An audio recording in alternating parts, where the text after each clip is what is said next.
donc salut à tous, salut David, salut Max. Bonsoir Nicolas, bonsoir David. Aujourd'hui, live sur ton expérience, David, au Monténégro en tant que client pour le tourisme dentaire, puisque tu as décidé de passer les frontières pour améliorer tout ça. Donc, on va en parler de ça aujourd'hui avec toi. Et puis, après, on va du coup parler du Monténégro aussi un petit peu, je dirais, de façon plus large, puisque ce n'est pas la première fois que tu es passé dans le coin. Donc, on va parler de ça. Et puis, Max, après, on pourra peut-être avec toi voir peut-être sur le site Work and Network, parce qu'on a la prestation tourisme dentaire, pour que les gens comprennent où aller sur Work and Network pour trouver tout ça. Mais du coup, tu peux te présenter, David, pour ceux qui ne te connaissent pas, mais toi, tu fais partie de Work and Network, tu es dans les professionnels vérifiés. Tu pourras même expliquer pour quelle prestation, entre autres. Et puis, on va avancer là-dessus. Oui, donc moi, c'est David. J'habite à Pornic, en Loire-Atlantique, en France. Et du coup, je suis artisan dans le bâtiment. Donc, je fais tout ce qui est construction bois, maison ossature bois, extension ossature bois, charpente, bardage, terrasse. Pas mal de choses d'extérieur aussi sur la côte, puisque c'est assez propice à ce genre de travaux. Et voilà. Et après, le but est sur la plateforme, effectivement, proposer aussi ces services-là, pourquoi pas en France et à l'étranger, notamment en Monténégro. Voilà, de faire des prestations de qualité avec un artisan que vous connaissez, avec qui vous avez déjà bossé. Toi, tu fais principalement de la menuiserie, c'est ça, ou tu fais d'autres choses? Ouais, chez Charpente Menuiserie, voilà. C'est Très bien. Et donc, en secteur… Après, le secteur d'activité, si je reste en France, c'est sûr que ça va être Loire-Atlantique. Après, pourquoi pas sur un beau projet, pourquoi pas bouger, hein. Pourquoi pas, je vais étudier un petit peu les cas. Mais… Tu avais fait un projet sur… est-ce que c'était l'île de Ré ou… Non, c'est Belle-Île, oui. Belle-Île, on avait fait une très belle terrasse surplombant la falaise là, avec une piscine. C'était un beau projet. Donc voilà, pour des choses comme ça, c'est sûr qu'il faut me déplacer un petit peu. Ok. Écoute, impatient de voir tout ça sur le site. Je sais que tu as même fait des petits, ce qu'on appelle des tiny houses, en fait. Oui, des studios de jardin. Voilà. Ça a bien marché pendant le Covid, je me souviens. Les gens voulaient un bureau de télétravail, du coup, c'était un peu toi qui… Ouais, voilà, c'est ça. Quand ils ne l'avaient pas. C'est ça, c'est un petit peu la pièce qui peut servir à plusieurs choses. Et c'est vrai que pendant le Covid, les gens ils étaient entassés, ils avaient besoin d'un peu plus de place. Donc, c'était assez fonctionnel d'avoir une pièce dédiée au travail ou autre dans le jardin. Et même pour les gens qui veulent se lancer un petit peu dans la location saisonnière, mais qui n'ont pas envie de louer une chambre chez eux, et qui n'ont pas les moyens de racheter forcément un second bien de faire une petite in-house dans son jardin. C'est intéressant parce qu'on n'a pas de terrain à racheter, ça ne coûte vraiment que le coût de la construction. Et les gens, ils peuvent être assez indépendants. Tu vois, ils peuvent avoir leur petite terrasse, tout ça. Donc ça, c'est quelque chose qui peut être à la mode. Et sachant que maintenant, les gens ont de moins en moins de place chez eux, c'est intéressant. Pas mal, pas mal. Écoute, ouais, donc du coup, toi, tu es venu au Monténégro là récemment pour ces prestations. Donc, en fait, tu peux expliquer ce que tu avais à faire peut-être Sur mes dents. les dents, ouais. Ouais. Déjà, tu étais en train de voir, je crois, pour le faire en France au départ, mais bon, ça ne s'est pas passé comme ça après, mais peut-être expliquer un peu la démarche. Oui. Déjà, tu m'avais parlé de cette dame-là il y a un petit moment, donc Fabienne, qui accompagne en fait les Français dans leur démarche de soins dentaires au Monténégro. Et du coup, ça m'était resté un petit peu dans la tête. Et tu m'as envoyé son contact, vu que je savais que je revenais. Donc, je suis venu cet été. Je l'ai contacté. Alors déjà, c'est une personne formidable, super sympa, bienveillante. C'est comme tu disais un peu, c'est une maman, quoi. Ouais. Fabienne. Avant que tu continues, je vais juste resituer un peu. les gens comprennent Fabienne, mais en fait, sur la prestation de soins, en fait, nous, dans l'équipe, c'est la personne qui va en fait vous accompagner en fait tout le long du processus. C'est pas juste, en fait, elle va pas être là juste pour, je sais pas, avant et après la prestation. Elle est même là pendant le soin, mais c'était juste pour aussi, Ouais. en gros, c'est Fabienne qui c'est dans l'équipe. Mais c'est comme ça que, elle est accompagnatrice réellement en fait. Elle va venir accompagner. Donc, Fabienne, c'est elle. Ouais. Ouais. Ouais, bah super. Pour qu'il voit de la personne de qui on parle. Voilà, donc, très bien. Comme ça, tu peux continuer sur ce que tu disais, mais c'est pour aussi. Et donc, du coup, bah, je l'ai contacté la première fois sur Telegram. Parce qu'en fait, j'avais un problème d'alignement, surtout de mes deux dents supérieures, et j'avais une dent qui était cassée aussi. Et en France, on m'a jamais ni proposé, ou alors c'était hors de prix, soit remplacer tes dents, mais en France, l'esthétisme, on va dire, ça tape un petit peu. Et donc, elle m'a demandé de lui envoyer premièrement des photos. Donc, je n'ai pas pu venir juste pour un rendez-vous de contrôle. Elle a envoyé les photos au dentiste. Il a fait un petit examen, on va dire, de ce qu'il aurait sûrement à faire. Et à la base, on était parti sur la pose de couronne en zirconium. Il travaille qu'avec des super, de toute façon, des super produits. Et voilà, elle m'a pris les rendez-vous. En fait, on a calé notre séjour en fonction des soins dentaires. Donc, c'est-à-dire que le premier jour, lorsque je suis arrivé, on s'est retrouvé quelque part. Elle m'a emmené chez le dentiste. Et là, on a fait le premier point où ils ont évalué ce qu'il y avait à faire. Et donc, du coup, c'était la bonne surprise pour moi parce que je n'avais pas besoin de poser de couronne. Il faut savoir quand on pose une couronne, on rogne la dent, on n'en laisse qu'un petit bout. Donc là, un peu, on détruit une dent qui est saine, qui peut être saine, et pour t'en caler une autre. Et là, je n'ai pas eu besoin, en fait, simplement avec des facettes dentaires, c'était jouable de remodifier en fait cet alignement. Donc c'était une excellente surprise pour moi parce que je n'ai pas envie de rogner des dents qui étaient saines, quoi. Donc voilà, premier rendez-vous. On fait ça, ils me prennent les empreintes et il envoie ça à son prothésiste parce que ce n'est pas le dentiste lui-même qui fait bien sûr les prothèses. J'ai une petite question, je t'interromps vite fait, Naïm. Du coup, au Ouais. niveau de la communication, ça s'est bien fait en fait tout au long du processus. Parce que Ah oui, oui, oui, toujours. Fabienne, elle répond. quand tu es dans un langage des fois un petit peu médical, ou tu vois, genre tous ces termes-là, couronne, etc., la traduction, elle n'est pas forcément évidente. Donc, même ça, tu vois, on a réussi à te donner les termes exacts pour que tu comprennes vraiment. Mais oui, oui, Fabienne, elle parle en français. Ouais. Ouais, Donc, ouais. Ok. et elle parle très bien le serbe. Donc, avec le docteur Markovic, ils se comprennent parfaitement et moi, je comprenais parfaitement Fabienne. Ouais, ouais, bah, je vois Fabienne, elle est adorable. Enfin, je vois très, très bien que Mhm. justement, c'est ce petit truc de vocabulaire qui, des fois, peut quand même poser problème dans le domaine médical. Tu vois. Ouais. Bah, grâce à elle, on n'a Ok, pas de souci. intéressant. Super. Mhm. Donc voilà, le lendemain matin, j'y suis retourné. Là, c'était détartrage et j'en ai profité aussi pour faire un blanching parce que je partais avec un budget plus élevé, sachant que je voulais mettre des couronnes. Donc, ils m'ont fait un petit blanchissement aussi des dents.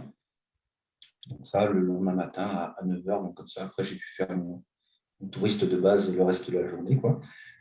C'était les dents en direct. Voilà. Et du coup, la troisième étape, c'était la pose des facettes. Donc, c'est 6 jours après. Donc, il faut savoir qu'en France, dans ce timing comme ça aurait été impossible de faire des facettes à un prothésiste dans un temps si restreint, quoi. Bien. Là, les mecs, en fait, on voit qu'ils bossent tous ensemble et ils sont petits soins pour le client. Ça, c'est génial. Et donc, voilà, dernier rendez-vous, j'y suis aussi retourné un matin avec Fabienne et c'était la pose là, des facettes et voilà, accolade avec le dentiste parce que j'étais vraiment très content du résultat, quoi. Tu as fait ça en combien de jours pour résumer, du coup, sur l'ensemble de tout? Ça s'est fait sur 3 rendez-vous. Ok. Mais mon séjour au Monténégro, c'était 8 jours. Ouais. Ça, c'est Ouais, bah, c'est ce genre de truc, en vrai, t'as pas trop envie que ça dure trop longtemps non plus. C'est pas le meilleur moment de ta vie, il y a plus agréable à faire, quoi. Donc, si ça peut être réglé rapidement, c'est d'autant mieux, j'imagine. Comment? Excuse-moi, un peu, je suis en train de manger du fromage. Je disais. C'est vrai que ça a coupé. Du coup, en plus, je me suis perdu dans ce que je disais. Tu disais, en général, le genre de soin, on n'a pas envie que ça dure Oui, trop c'est ça, longtemps. parce que j'envisage aussi de le faire, parce que j'ai aussi des petites corrections à faire au niveau de ma dentition.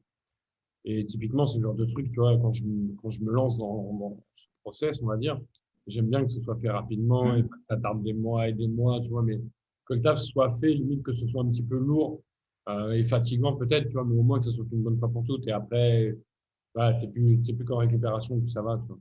Donc, c'est peut-être mieux. Du coup, Ouais. j'ai demandé ton avis en fait là-dessus, si toi aussi tu trouvais ça mieux que ce soit justement rapidement fait. Ah oui, bah, moi aussi, hein, c'est vrai que surtout quand on vient au Monténégro pour ça, voilà, j'ai pas envie de revenir sur 2 vacances séparées pour commencer entre guillemets un chantier après et le terminer plus tard. Après, ça va dépendre aussi de ce que vont demander les gens, parce que je pense que si tu as toutes les facettes à faire, ça, ça va sûrement prendre plus de temps. Ça, Ouais. c'est certain. Je ferai un bon zoom en post-production pour que nos viewers puissent voir le résultat de tes magnifiques dents. Tu fais un sourire au même moment, c'est génial. Tu m'aides, merci David. Ah, en vrai, mais en plus, oui, je t'avais vu la dernière fois déjà, tu l'avais déjà fait ça, quand on s'était vu Ah bah oui. à la plage privée. À la fin du séjour, bah non, je ne les avais pas encore. Ah, tu les avais pas Ah encore? non, parce que tu es parti de. Je crois que tu es reparti de Podgorica après, toi, en avion. Mais Non, je suis revenu. C'est Thibaut qui nous a emmenés, Ah d'accord. mais je l'ai fait la veille de mon départ. Ah, c'est ce que Et t'es on pas s'est encore. juste vu au resto. Ah, Ah si, on s'est vu au resto avec tout le monde. Si, si. Ah non, tu n'étais pas là, Max. non. Au Cidro. Ok, non. Mais non, mais après, par contre, on s'était vu à la plage privée en bas, là, à ce moment-là. Ouais, mais c'était Peu pas fait. importe, ouais. En tout cas, t'as des belles dans les Non, mais c'est qu'on les a vus en vrai. Mais ouais, non, mais sans déconner. Mais après, c'est vrai que tu as t'as cette différence de délai déjà. Moi, il y a des trucs où je peux dire, par exemple, sans problème, c'est mieux en France pour certains trucs que le Monténégro. Et j'ai pas de problème à le dire. Mais honnêtement, pour le soin dentaire en général, pour avoir eu des expériences personnelles, mais dans ma famille notamment, déjà, je trouve que le matériel dans le cabinet en question, et je sais qu'il n'y a pas que ce cabinet-là, mais on travaille avec eux parce qu'on a la possibilité aussi de faire les choses en français. Mais en général, au Monténégro, on peut dire quand même que le soin dentaire, moi en tout cas de mon point de vue, on est au-dessus du niveau français par rapport déjà au rapport qualité-prix, mais en plus, on est plus rapide en délai pour en fait intervenir quand il y a des gens qui ont des problèmes. Le client, il s'arrive plus rapidement. Et en plus de ça, donc, matos dernier cri, il n'y a aucun souci là-dessus. La propreté, je pense qu'il n'y a rien à dire là-dessus, tu l'as vu. L'hygiène du cabinet. Et si je compare par exemple moi avec mon père qui est venu en France comme un expatrié il y a de ça, 20, enfin même plus que ça, ouais, 30-40 ans, enfin, un peu plus d'une trentaine d'années, on va dire. Il est arrivé à La Baule, je me souviens, avec justement au niveau des dents, c'était pas, il y avait du boulot, mais il se trouvait qu'il avait justement ce que tu disais tout à l'heure, il avait des dents, pas mal de dents saines en fait qu'on pouvait sauver. Et là, le dentiste Ouais. en France lui a ravagé toutes ses dents et il a quasiment que des fausses dents. Et alors qu'il y avait moyen de les sauver, mais le mec, il a fait au chiffre parce qu'il savait que c'est ce qui payait le plus. Et le mec lui a défoncé quasiment toutes ses dents. Le mec, ça lui est arrivé, il avait 20 ans. À 20 ans, tu perds toutes tes dents, quoi. Et ça, c'était en France, à La Baule, qui n'est pas la commune la moins riche de France, comme tu le sais. Et on pouvait se dire, bah tiens, il va être bien servi, il paye cher, etc. Et le mec s'est fait défoncer. Alors qu'ici, ils sont pas du tout, ils cherchent pas à faire du chiffre. En fait, s'ils voient qu'ils peuvent sauver la dent, et ça, je peux en faire une généralité. Je sais qu'en Serbie, pareil, j'ai des clients, on a pu avoir un retour d'expérience chez le dentiste. Le mec, pareil, il savait qu'il y avait possibilité de sauver la dent. Et ben, il n'a pas été faire, entre guillemets, de la charcuterie pour dire, bah, tiens, on va faire ci, ça, alors qu'il n'y avait pas besoin. Donc ça, c'est ce que j'aime bien aussi ici, c'est que s'ils peuvent la sauver, ils la sauvent, ou les dents, ils les sauvent. Et ils ne vont pas chercher à faire un chiffre et à te faire gonfler la facture s'il n'y a pas besoin. Donc je trouve que ça, c'est un ensemble de points qui font que, pour moi, en tout cas, sur cette prestation-là, je peux le dire sans problème, on est mieux que la France à ce niveau-là, quoi. Au niveau des délais, au niveau de la prestation et au niveau du prix, bien sûr, là, tu peux en parler. Mais où tu peux montrer, Max, peut-être la grille tarifaire. Je ne l'ai pas mis sur Work and Network, mais on la retrouve.